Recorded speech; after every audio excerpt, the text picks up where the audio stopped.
Isu intoleransi memang belakangan marak dan selalu menyeruak di setiap musim pesta demokrasi seperti Pilkada dan Pilpres.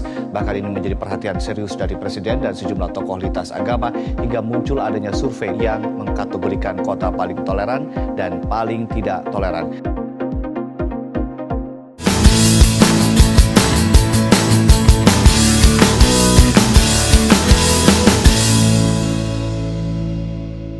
Oke, Assalamualaikum warahmatullahi wabarakatuh.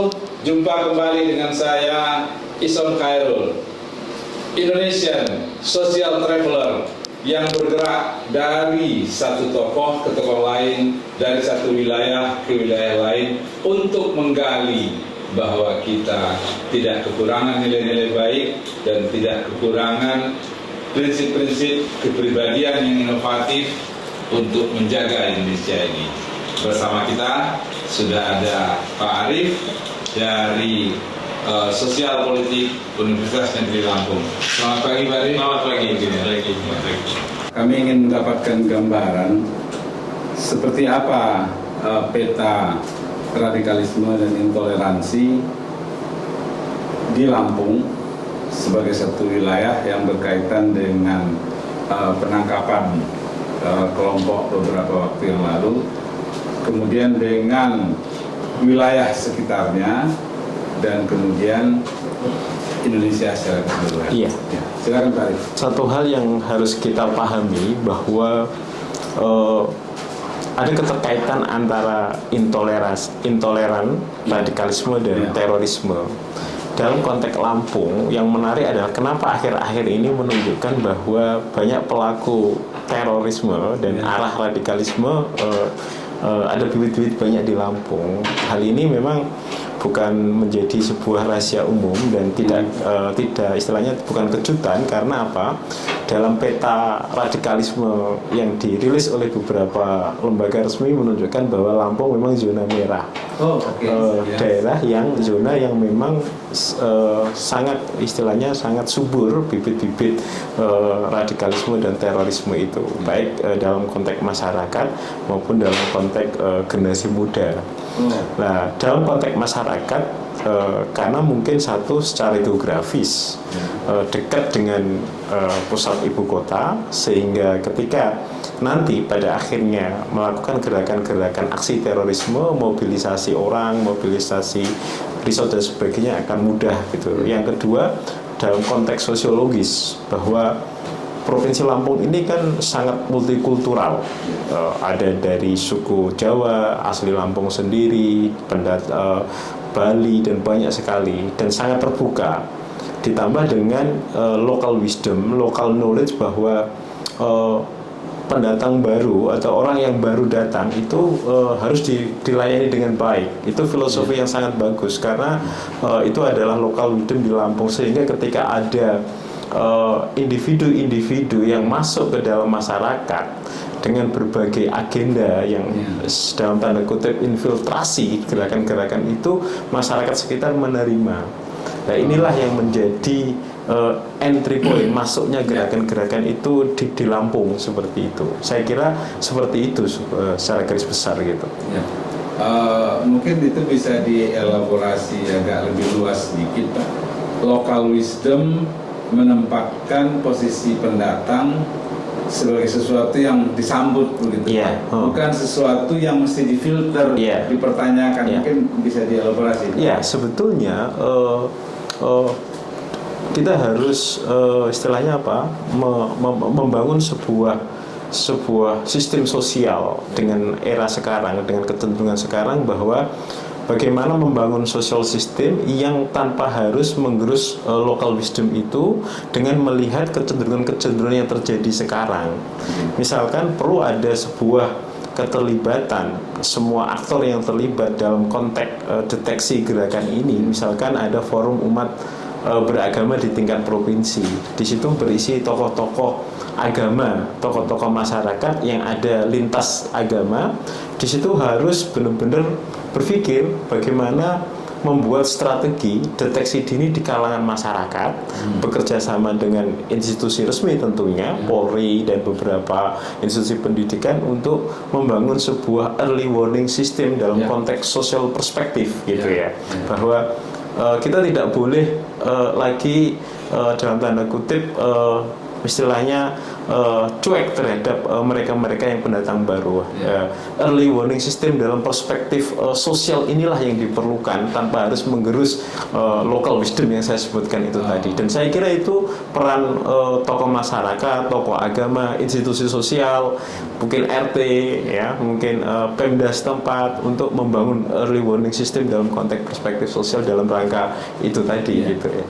Sebagai akademikus, Pak Arief melihat bibit-bibit ke arah early warning system itu sudah nampak atau sesuatu yang masih jauh gitu? Beberapa kali kesempatan saya berdiskusi dengan forum umat beragama, beberapa ormas dan beberapa institusi pendidikan. Saya kira mereka sudah mulai ya menangkap gejala itu dan mencoba mengambil peran. Tetapi saya lihat mereka masih dalam konteks silo perspektif. Jadi sinergi antar aktor yang terlibat dalam membangun ya masih sporadis, berjalan sendiri tanpa ada sinergi. Harapan saya kalau saya melihat sebetulnya early warning system dalam perspektif sosial untuk menangkal gerakan ini itu bisa dibangun dengan melakukan sebuah kolaborasi pihak-pihak yang saya sebutkan itu tadi, sehingga akan lebih efektif, menghasilkan sebuah strategi yang sangat efisien untuk mendeteksi itu. Tapi yang terjadi sekarang adalah mereka cenderung berjalan sendiri sesuai agenda sendiri. Saya kira kalau seandainya, tentunya ini menurut saya adalah peran institusi resmi, mesti government, Pemda, terus kemudian institusi Polda misalkan harus menggandeng semua pihak, dia sebagai leading sektor untuk membangun model kolaborasi dan tentunya bekerja sama dengan institusi pusat yang terkait, misalkan BNPT dan sebagainya, sehingga ada sebuah sinergi antar institusi di tingkat pusat yang punya sistem yang sudah sangat well perform misalkan dengan di daerah, sehingga deteksi dini daerah akan berjalan gitu.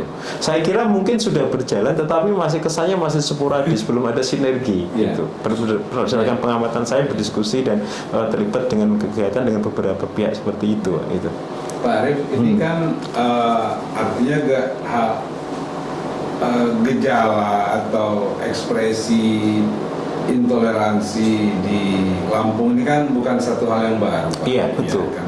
Artinya beberapa tahun yang lalu bahkan di era Orba pun sebenarnya sudah terlihat. Betul. Maksud saya secara by research gitu Pak, adakah penelitian yang update untuk melihat ini betul-betul sesuatu yang serius gitu Pak? Ya. Penelitian dalam konteks Lampung itu tidak jauh berbeda penelitian dalam konteks nasional. Artinya potret yang terjadi di Lampung itu tidak jauh dalam konteks nasional, di mana dalam konteks nasional dalam artian begini, gerakan radikalisme ini itu sudah sesuatu yang serius sekali. Hasil survei di beberapa lembaga riset nasional dan tentunya dalam konteks Lampung itu tidak jauh berbeda. Sebagai contoh misalkan di kalangan mahasiswa itu bibit-bibit radikalisme itu sudah menunjukkan ke arah ke sana. Misalkan 23,4% itu mahasiswa setuju dengan jihad untuk tegaknya negara Islam atau khilafah misalkan. Terus kemudian di kalangan pelajar itu 23,3% gitu kan. Terus kemudian di kalangan aparatur sipil negara PNS itu sudah mendekati angka 20 gitu misalkan. Di sektor private angkanya 18 gitu. Di BUMN mungkin sekitar 9. Dan angka-angka ini merupakan potret bagi kita semua bahwa ini merupakan ancaman yang serius gitu, gerakan-gerakan radikalisme itu tadi. Dan ternyata angka-angka ini juga tidak jauh berbeda, baik survei yang dilakukan oleh Alfara Research Institute, Research Center itu, terus kemudian BNPT sendiri, terus kemudian BNPT di research centernya gitu ya, survei Litbang Kompas beberapa waktu lalu, terus itu menunjukkan sebuah potret yang tidak istilahnya tidak kontraproduktif, tetapi justru saling menguatkan gitu ya. Tetapi secara nasional memang ada sebuah survei yang juga kita membuat optimis bahwa kita tetap tegak dengan negara kesatuan Republik Indonesia, bahwa 77% masih masyarakat secara nasional masih percaya bahwa NKRI itu adalah yang tepat ya, itu saya kira itu. Tetapi dengan angka ini kita tidak boleh mendiamkan itu. Hasil beberapa lembaga sudah mengarah ke seperti itu gitu. Dari yang Pak Arief sebutkan tadi, apakah bisa dikatakan bahwa riset secara nasional di berbagai wilayah di Indonesia related dengan riset lokal yang diadakan yang ada di Lampung, kira-kira begitu Pak? Iya. Atau tercermin? Tercermin, betul. Apa yang terjadi di konteks nasional itu mencerminkan apa yang terjadi di Lampung, gitu. Betul. Ya. Dari beberapa bacaan saya Pak, sekitar mungkin 4 atau 5 wilayah di Lampung ini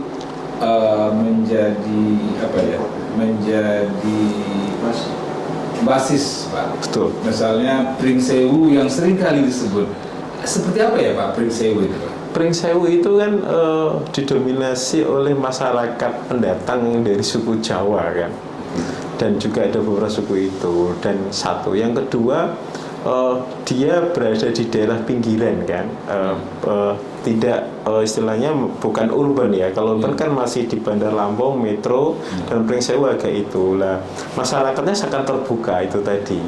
Nah, dan tentunya ini memudahkan mereka untuk melakukan konsolidasi baik secara konteks social approach maupun dalam konteks financial gitu kan, sehingga tidak heran dan pertumbuhan ekonomi di Pringsewu cukup bagus ya. Ekonomi geliatnya bagus, terus masyarakat yang relatif terbuka, sehingga memungkinkan gerakan itu tumbuh gitu kan, itu tadi. Saya melihatnya dari perspektif itu. Ya.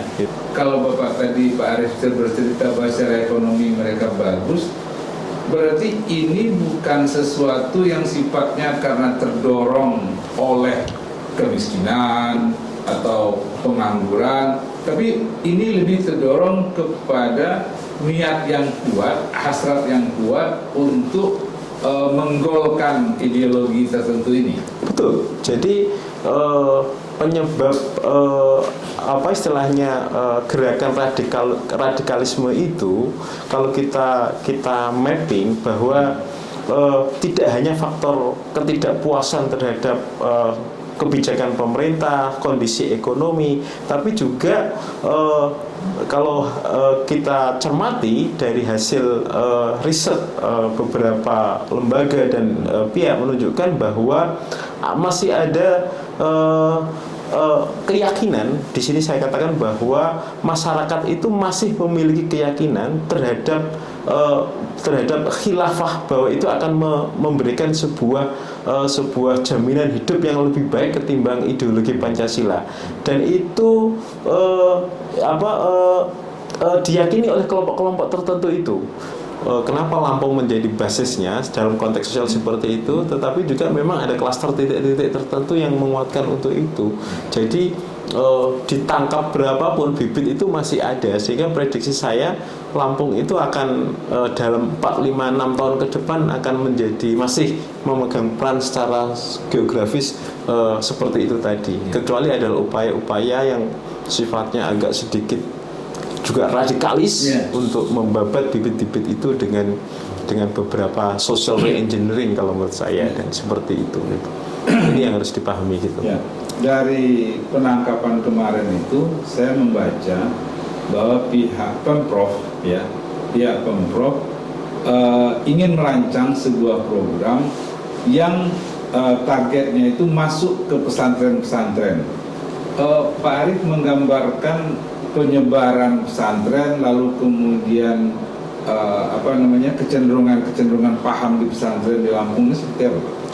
relatif sama dengan daerah-daerah lain forum pesantren, tetapi berbeda dengan daerah Jawa yang secara notabene istilahnya pola pendidikan di pesantrennya relatif terkontrol, Pak. Karena istilahnya organisasi masyarakat NU dan Muhammadiyah sudah cukup lama di Jawa dan sebagainya. Nah, di sini karena luar Jawa, saya lihat ada peran NU Muhammadiyah, tetapi juga berkembangnya pesantren yang diindikasikan pola pengasuhan dan memunculkan bibit-bibit radikalisme itu juga muncul gitu ya, baik yang secara tradisional maupun modern. Yang saya cermati juga adalah munculnya sekolah-sekolah swasta, sekolah-sekolah dengan berlabel agama tertentu, dan itu tidak dikontrol oleh pemerintah, baik dalam konteks kurikulum, konten pembelajarannya, filter guru yang mengajarnya, sehingga itu menjadi alat yang cukup efektif untuk melakukan sebuah doktrinasi sejak dini, ajaran-ajaran yang intoleran. Ini yang harusnya sikap diambil peran pemerintah, harus lebih selektif dalam melakukan istilahnya selektif dalam hal memberi izin pendirian sekolah-sekolah swasta, dan harus ada mekanisme kontrol standar yang jelas seperti ini. Itu di kalangan PAUD, TK, SD, SMP, SMA itu fenomena yang terjadi cukup gencar, tidak hanya di Lampung tetapi juga di daerah-daerah lain. Ini sangat membahayakan. Satu itu. Yang kedua, demikian juga ketika sudah terbentuk pola indoktrinasi di tingkat SMA, kemudian di tingkat mahasiswa itu akan biasanya malah lebih militan gitu. Apalagi mereka sudah istilahnya di sini kalau boleh saya katakan adalah sudah mengenal sudah masuk dalam konteks metode radikalisasi secara online, direkrut secara online, terus kemudian bagaimana propaganda secara online, terus bagaimana dimasuki platform secara ini, terus sehingga ada panduan-panduan secara online, sehingga radikalisme itu sudah wujud nyata gitu. Apakah Forum Umat Beragama di Provinsi Lampung tidak melakukan itu? Itu tadi saya katakan, mohon maaf, saya kritik terakhir diskusi dengan Ketua Forum Umat Beragama Provinsi di RRI, bahwa saya katakan infiltrasi dan model gerakan radikalisme itu jauh berjalan lebih dahsyat ketimbang upaya-upaya untuk menangkal. Oleh karena itu saya katakan teman-teman FUB itu harus juga berpikir out of the box gitu, mengikuti pola seperti ini, sehingga jangan hanya melakukan strategi counter atau preventif atau identifikasi dengan cara-cara konvensional. Ini yang seolah-olah Forum Umat Beragama, terus teman-teman di daerah itu kesannya tidak concern terhadap itu dan menganggap abai gitu. Oleh karena itu saya juga memberi masukan kepada institusi di tingkat nasional harus bersinergi dengan yang di daerah, tetapi dalam konteks bagaimana meningkatkan capacity buildingnya, meningkatkan kompetensinya dalam hal upaya seperti ini. Karena ancamannya lebih serius dan pola yang digunakan lebih maju dan lebih strategis ketimbang pola-pola pikir yang selama ini digunakan teman-teman itu dalam masih konvensional itu tadi gitu. Gerakan radikalisme itu tidak bisa ditangani, saya meyakini ya, gerakan radikalisme itu tidak bisa hanya menjadi tanggung jawab dan bisa diselesaikan oleh misalkan BNPT, BIN, misalkan hanya itu BAIS dalam konteks itu enggak gitu, atau Polri dengan Densosnya tidak, tetapi harus dibarengi dengan tindakan preventif, edukasi, social re-engineering, early warning system dalam konteks social perspektif yang saya katakan itu tadi. Itu tugas siapa coba? Tugas pihak-pihak yang kita bahas itu tadi. Nah, ini belum mampu melakukan secara inovatif dan kreatif terhadap gerakan-gerakan yang semakin strategis, yang semakin kreatif itu tadi gitu. Itu. Jadi dengan demikian kesadaran para kelompok-kelompok intoleran itu Pak, karena pemantauan juga lemah, lalu kemudian juga early warning system dalam sistem nilai di masyarakat juga lemah. Jadi mereka sangat leluasa ya, ya. Apalagi mereka mendapatkan pendidikan dari luar, wawasan dari luar. Tidak adakah misalnya tokoh, apakah tokoh budaya gitu Pak, yang tokoh agama yang Bapak lihat di Lampung yang visioner gitu Pak, menyadari tapi mungkin karena kapasitas atau institusinya tidak cukup kuat untuk mempengaruhi kelompok lain. Rektor Unila tahun 2021 membentuk forum rektor penguat karakter bangsa. Salah satu agendanya adalah bagaimana melakukan sebuah counter attack dan pembentukan karakter di kalangan generasi muda, mahasiswa terutama, baik tingkat SMA dan beliau roadshow ke kabupaten guru untuk tingkat SMA untuk pembentukan karakter yang dalam konteks counter opinion gerakan radikalisme itu. Gitu. Tetapi kan beliau pada ranah akademisi, pada konteks bagaimana membangun sebuah collective awareness, kesadaran bersama. Ini loh kita dalam ancaman, ini loh kita dalam kondisi seperti ini. Ayo kita gandeng tangan, pentingnya bagaimana menangkal gerakan ini, gitu ya. Tapi ya itu tadi kan, harus kita amini bahwa masyarakat kita itu kan masyarakat yang dalam konteks masih sebagian besar masih menganggap apa yang disebut the exercise traditional authority yang berbasis simbol, bekerjanya kewenangan tradisional yang basisnya masih simbol-simbol keagamaan, dan sehingga di situ bekerja pola yang disebut dengan pecah gesang derek bapak gitu, figur-figur tokoh. Lah kebetulan tokoh-tokoh ini hadir di tengah masyarakat dengan simbol-simbol itu, sehingga ketika mereka leluasa melakukan itu. Nah ini yang harus dibangun juga kesadaran bahwa masyarakat bahwa kita tidak bisa mengandalkan the exercise traditional authority. Mungkin dalam konteks masyarakat pesantren yang sudah bagus itu oke, sebagai bentuk penghormatan kepada kiai. Tetapi tidak semua orang berpakaian dengan berpenampilan agamis itu baik kan, gitu kan. Dalam konteks sejarah Islam, Abu Jahal juga pakaiannya bagus kan, seperti itu kan. Nah ini yang kadangkala di masyarakat juga menjadi problematika Pak, bahwa orang yang kopiah berpakaian ini tertentu itu sudah dianggap agamis, dan sehingga dia sangat permisif. Permisif itu apa? Membolehkan mereka melakukan aktivitas seolah-olah dianggap baik, dan dia menciptakan sebuah proses yang itu istilahnya apa dalam terminologi sosial itu saya kok lupa ya, disebut dengan patronase yang kuat, ya kan? Dia menjadi sosok yang muncul di tengah masyarakat, patron and client, sehingga di situ menjadi sebuah pengikutan, follower dan pengikut yang sudah tanpa melakukan rasionalitas yang ini, sehingga seperti itu. Kalau dilihat misalnya Pak, tokoh-tokoh yang muncul, apakah dari kalangan forum umat beragama, berarti apa?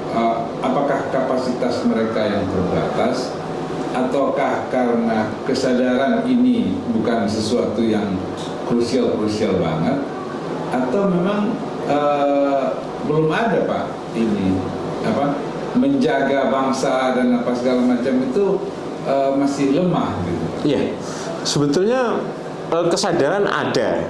Saya tidak mengatakan kesadaran tidak ada, kesadaran ada. Cuma yang saya katakan itu tadi, belum adanya munculnya leading sektor. Ya, harapan saya itu sebetulnya dari pemerintah daerah ya, untuk membangun sebuah model kolaborasi antar aktor yang saya katakan itu tadi, dan itu media berperan penting kan pembentukan opini. Jadi akademisi, media, komunitas gitu kan, tokoh agama, tokoh masyarakat, ormas, government, terus institusi penegak hukum mulai dari Polda dan sebagainya bersatu, bersinergi gitu. Jangan sampai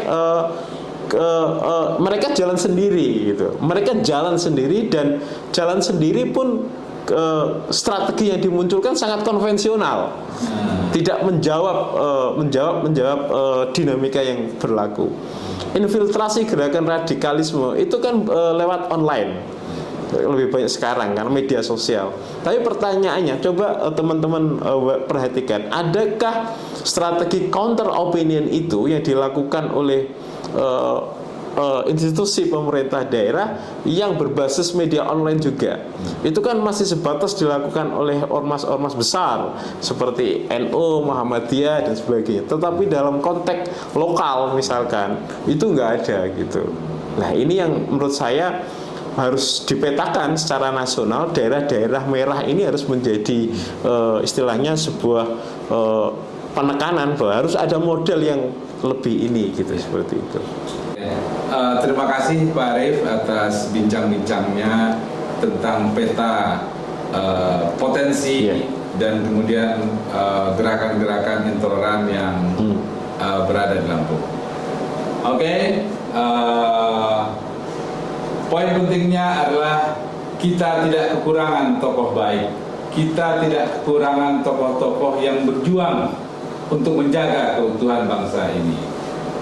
Hari ini bersama Pak Arief, tokoh sosial politik dari Universitas Lampung, dan besok minggu depan kita akan ketemu dengan tokoh-tokoh lain yang poin fokusnya adalah bagaimana kita bersama-sama membangun kesadaran dan sama-sama menjaga keutuhan negara dan bangsa ini untuk kemajuan Indonesia di masa depan. Sampai ketemu lagi. Terima kasih. Assalamualaikum warahmatullahi wabarakatuh. Waalaikumsalam.